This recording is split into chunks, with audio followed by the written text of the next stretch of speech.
धुंध का रास्ता।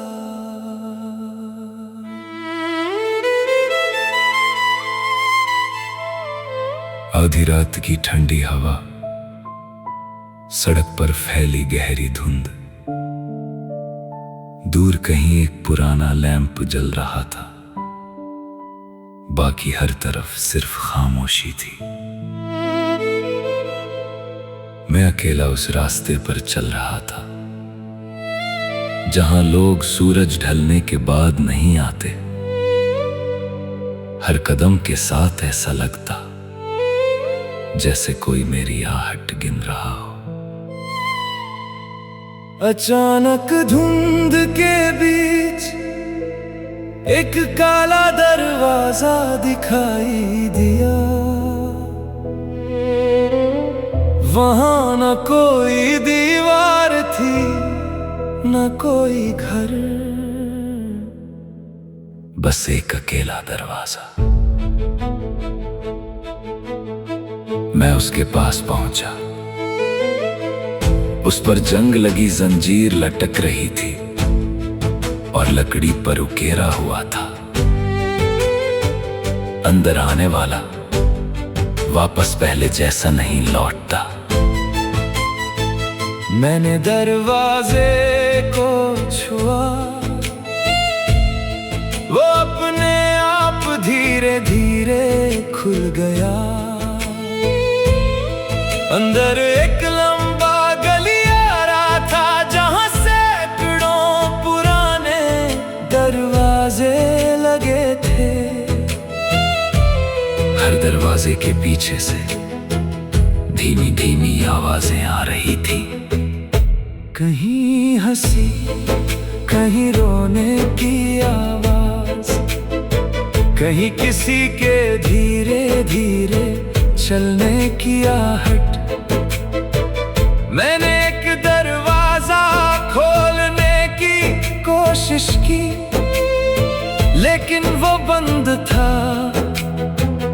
तभी गलियारे के आखिर में एक पीली रोशनी दिखाई दी।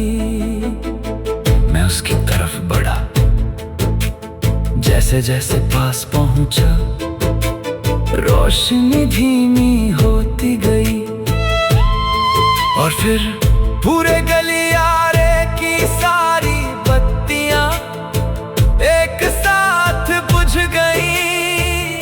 घना अंधेरा, सिर्फ मेरी सांसों की आवाज। और फिर मेरे ठीक पीछे किसी ने बहुत धीरे से कहा, तुमने बहुत देर कर दी।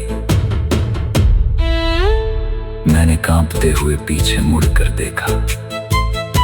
वहां कोई नहीं था, लेकिन सामने वाले बंद दरवाजे पर धीरे धीरे अपने आप 3 गहरे निशान भरने लगे, जैसे किसी ने नाखूनों से लकड़ी को खरोंचा। और फिर गलियारे के सभी दरवाजे एक साथ धीरे धीरे खुलने लगे।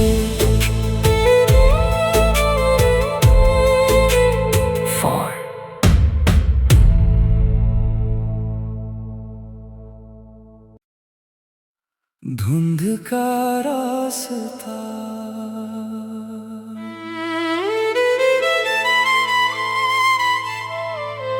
आधी रात की ठंडी हवा, सड़क पर फैली गहरी धुंध। दूर कहीं एक पुराना लैंप जल रहा था, बाकी हर तरफ सिर्फ खामोशी थी। मैं अकेला उस रास्ते पर चल रहा था जहां लोग सूरज ढलने के बाद नहीं आते। हर कदम के साथ ऐसा लगता जैसे कोई मेरी आहट गिन रहा हो। अचानक धुंध के बीच एक काला दरवाजा दिखाई दिया।